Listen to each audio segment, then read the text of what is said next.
Sovan সোহিনীর reception, বসেছিল চাঁদের হাট। একজন সঙ্গীত জগতের মানুষ তো আরেকজন অভিনয় জগতে। তাদের বিবাহ অনুষ্ঠানই হয়ে গেল সোমবার।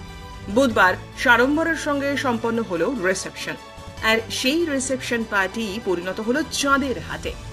জীবনের নতুন অধ্যায় শুরু করেছেন গায়ক শোভন গঙ্গোপাধ্যায় এবং অভিনেত্রী সোহিনী সরকার। সোমবার বিবাহ বন্ধনে আবদ্ধ হয়েছেন তারা।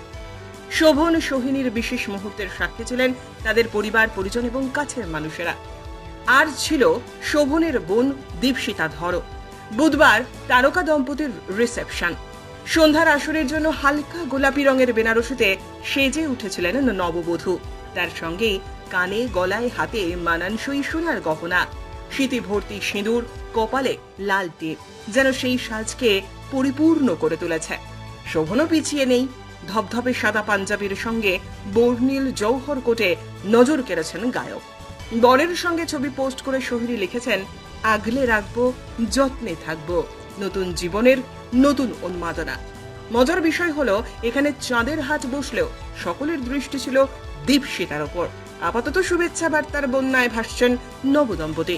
শুভশ্রী গঙ্গোপাধ্যায়, সৌরসেনী মিত্ররা ভালোবাসা জানিয়েছেন এই যুগলকে। বুধবার দুপুরে ছিল শোভন সোহিনীর ভাত কাপড়ের অনুষ্ঠান।